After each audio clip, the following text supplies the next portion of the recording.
नमस्कार दर्शकों, Ravindra Soni health and wellness में आपका स्वागत है। आज हम एक ऐसे विषय को टच करने जा रहे हैं जिसको कि सामाजिक रूप से बहुत टैबू माना जाता है। इस पर चर्चा करना थोड़ा अजीब तरीका का माना जाता है और जिसको लेकर के महिलाएं खासतौर से बहुत हिच करती हैं और उसकी वजह से उनको बहुत सारी स्वास्थ्य संबंधी समस्याओं से गुजरना पड़ता है। तो ऐसी ही एक समस्या या सिंड्रोम है VRS।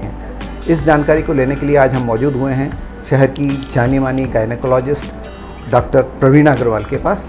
प्रवीणा जी लगभग 35 वर्षों से गायनेकोलॉजी के क्षेत्र में कार्यरत हैं और हाल ही में उन्होंने कॉस्मेटोलॉजी के क्षेत्र में भी कदम रखा है, जिसके लिए उन्होंने अलग से अपना एक क्लिनिक आरंभ किया है। प्रवीणा जी, आपका बहुत बहुत स्वागत है। नमस्ते। और सबसे पहले हम जानना चाहेंगे कि जो VRS आपने बताया हमें, ये एग्जैक्टली होता क्या है और इस टर्म के अंतर्गत किन किन तरह की समस्याओं को आप शामिल करती हैं?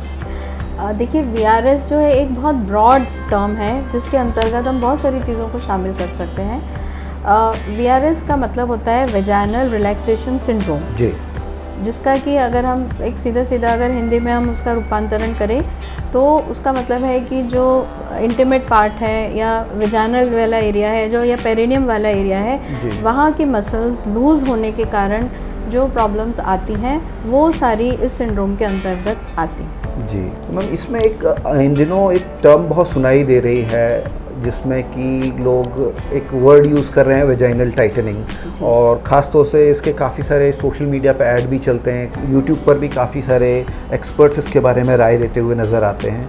तो ये एग्जैक्टली इस जो हम सब्जेक्ट को बात कर रहे हैं ये कितना रिलेटेड उससे है, और अगर है तो किस तरह की ये समस्या है और इसको दूर करने के किस तरह के उपाय हैं? इसके बेसिकली दो ही कारण हैं। बाकी सारे जो कारण गिनाए जाते हैं वो सारे एक तरह से हम मिथ बोल सकते हैं उनको। सबसे पहला जो कारण है वो है कि normal child birth. During the birth of a child एक स्त्री को बहुत सारी प्रक्रिया से गुजरना होता है और उस एरिया की जितनी भी मसल्स हैं वो बहुत ज़्यादा स्ट्रेच होती हैं और स्ट्रेच होने के बाद वो अपने पहले के नॉर्मल पोजीशन में नहीं पहुंच पाती। तो ये सबसे एक बड़ा मेजर कॉज है वेजाइनल लूजनिंग का। सेकंड कॉज जो आता है वो विद एज है।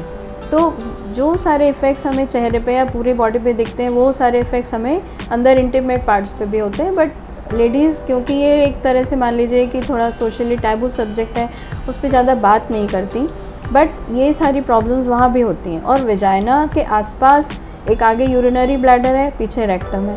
तो जो लूजनेस वेजाइना में होती है वही लूजनेस ब्लैडर में और रेक्टम में भी होती है। तो वो असमय यूरिन लीकेज हो जाना, आप एक कॉन्फ्रेंस में या लोगों के साथ बैठे हो असमय गैस पास हो जाना, तो वो एक स्त्री के लिए बड़ा एम्बैरेसिंग होता है। तो ये तीनों चीज़ें हम कंबाइंड एक तौर से एक सिंड्रोम के रूप में देखते हैं। सिर्फ एक वेजाइनल टाइटनिंग या वेजाइनल लूजनिंग एक अकेले नहीं होती जी। तो जब हम इसकी ट्रीटमेंट की बात करते हैं तो जो मैंने बताया आपको कीगल्स एक्सरसाइज, सबसे पहले कि वो मशीनों के द्वारा हम आजकल अब एक पैसिव तौर से वो एक्सरसाइजेस करा सकते हैं, जिसके लिए कि कुछ सिटिंग्स देनी पड़ती हैं, 8 से 10 सिटिंग, और उसके बाद फिर उनको ये एक्सप्लेन करना पड़ता है कि ये आप इस तरह के एक्सरसाइज आप घर पे करते रहिए, थोड़ा सा आप एक्टिव लाइफस्टाइल रखिए जिससे कि ये मेंटेन हो जाए जी। कुछ सीवियर केसेस में फिर हम लेज़र पे आते हैं जी। तो और उससे भी यदि कुछ सीवियर होते हैं तो फिर ऑफ कोर्स वो सर्जरी पार्ट में चला जाता है। बट अभी हम सर्जरी की बात नहीं करेंगे, क्योंकि यदि लेडीज़ को ये पता है कि ये चीज़ अर्ली स्टेज पे ठीक हो सकती है तो सर्जरी पे जाना थोड़ा उचित नहीं है, क्योंकि सर्जरी के अपने खुद के साइड इफ़ेक्ट्स और कॉम्प्लिकेशंस होते हैं। एंड अगर वो एक्सपर्ट हैंड्स में नहीं है तो वो चीज़ें एक प्रॉपर रिजल्ट देने के बजाय प्रॉब्लम ज़्यादा क्रिएट कर देती हैं। तो अब हमारे पास नॉन सर्जिकल मेथड्स भी उपलब्ध हैं, जिससे कि एक वेजाइनल प्रोब है जिसकी लेज़र बीम से हम उसको वेजाइना को कुछ स्टिमुलेशन देते हैं और उसका इमीडिएट इफेक्ट नहीं मिलता है, बट आप ये मान सकते हैं कि 20% आपको इमीडिएट रिजल्ट मिलेगा।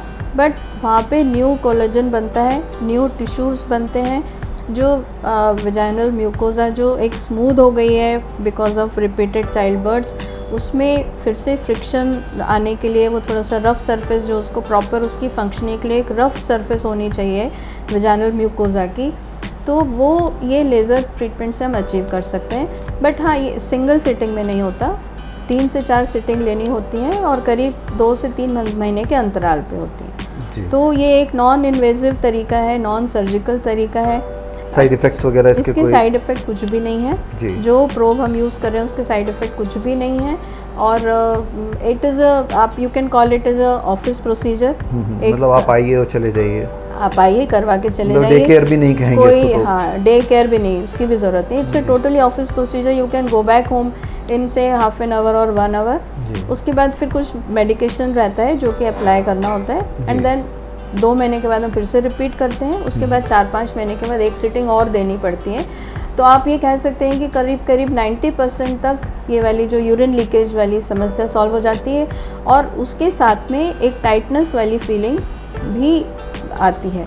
तो उससे जो एक पति पत्नी के बीच का जो संबंध है, जो over a period of time उसमें थोड़े डिस्टर्बेंस आने लगते हैं, तो वो चीज़ भी हम अचीव कर लेते हैं क्योंकि वो टिश्यूज़ काफ़ी हद तक नॉर्मल स्थिति में या एक प्री चाइल्ड बर्थ वाली स्थिति में आ जाते हैं। जी, तो मैम इसमें हमारे दर्शकों के दिमाग में एक क्वेश्चन ज़रूर आ रहा होगा कि ये प्रोसीजर कितना लास्ट कर सकता है, मतलब ये आपको रिपीटेटिवली कराते ही रहना होगा एवरी 1 ईयर या 2 ईयर, जो भी इसका टाइम लिमिट हो, या ये वन टाइम प्रोसीजर? देखिए, अगर आप लेज़र पे जाते हैं तो ये अगर आपने 3 सिटिंग प्रॉपर ले ली, 3 से 4 सिटिंग, देखिए डिपेंडिंग ऑन द सीवियरिटी, हम ये नहीं कहते कि हम 3 सिटिंग में पूरा ठीक कर देंगे। हो सकता है किसी को 4 सिटिंग लगें अगर किसी की सीवियरिटी ज़्यादा है।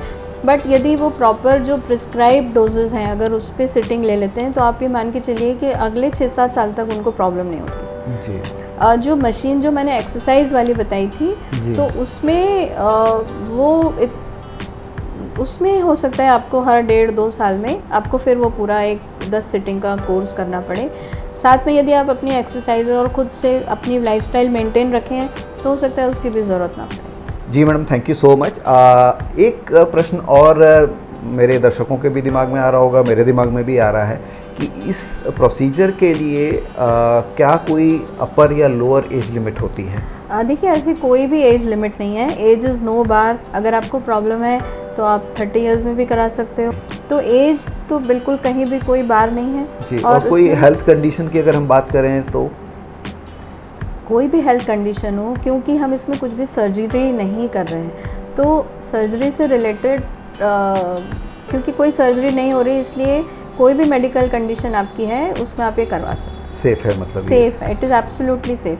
Thank you so much madam, आपने बहुत ऐसे सेंसिटिव विषय पर हमको एक बहुत महत्वपूर्ण जानकारी दी जो कि लगभग बहुत ज़्यादा प्रतिशत महिलाओं का है, उससे जुड़ा हुआ विषय है। और ये एक ऐसी समस्या है जिससे आपने जैसा कि बताया था लगभग 80% महिलाएं गुजर रही हैं। तो इस टॉपिक को हमने सोचा कि ज़रूर उठाया जाना चाहिए ताकि उन महिलाओं की हेल्प हो सके जो इस समस्या से गुजर रही हैं और उनको पता नहीं है कि उनकी इस समस्या का आसान समाधान मौजूद है। और बहुत सारी जो साइकोलॉजिकल इश्यूज़ भी इस समस्या से पैदा होते हैं। मुझे लगता है कि जब ये समस्या ही दूर हो जाएगी तो जो साइकोलॉजिकल इश्यूज़ हैं वो भी दूर होंगे। अगर किसी महिला को इस तरह की प्रॉब्लम है तो वो फिर धीरे धीरे सोशली कट ऑफ होने लगती है। जी जी, कि यदि उनको कहीं मान लीजिए पार्टी में जाना है और उनको ये पता है कि हमें वहाँ पे 2-3 घंटे कोई पब्लिक फैसिलिटी, तो वो अपने आप को वॉशरूम वगैरह हमें अवेलेबल नहीं होगा, तो वो फिर अवॉइड करती हैं वहाँ जाना। तो एक उनका जो सोशल इंटरेक्शन है लोगों से वो धीरे धीरे सोशली कट ऑफ होने लगती हैं, जिसका कि अब हमारे पास टोटली ट्रीटमेंट अवेलेबल है। जी, तो जैसा कि मैडम ने बताया कि एक तो सोशल इशू का समाधान हो जाएगा, साथ ही जो एक पति पत्नी का वैवाहिक जीवन होता है उसकी जो समस्याएं होती हैं, जो उनकी इंटीमेट रिलेशनशिप होती है उसमें भी बूस्ट मिलेगा और उनकी जो पारिवारिक और जो निजी जीवन है वो भी बेहतर हो सकेगा। तो मैडम, आज की जानकारी के लिए बहुत बहुत धन्यवाद। Thank you. और दर्शकों से निवेदन है कि अगर आप इस चैनल पर नए हैं तो इस चैनल को आज ही सब्सक्राइब कर लीजिए और इस वीडियो को ज़्यादा से ज़्यादा लोगों को शेयर करें और लाइक करना बिल्कुल ना भूलें। और आपके महिला स्वास्थ्य से जुड़े हुए अगर कोई और विषय हो जिन पर आप जानकारी जानना चाहते हो तो हमारे कमेंट बॉक्स में उसको ज़रूर लिख के भेजिएगा। मैडम से हम जब अगली मुलाकात करेंगे तो कोशिश करेंगे कि आपके जो प्रश्न हैं उनके उत्तर हम ले सकें। आज के एपिसोड में बस इतना ही। जल्दी मिलते हैं एक और ताज़ा तरीन एपिसोड के साथ। तब तक के लिए धन्यवाद। Thank you ma'am. Thank you.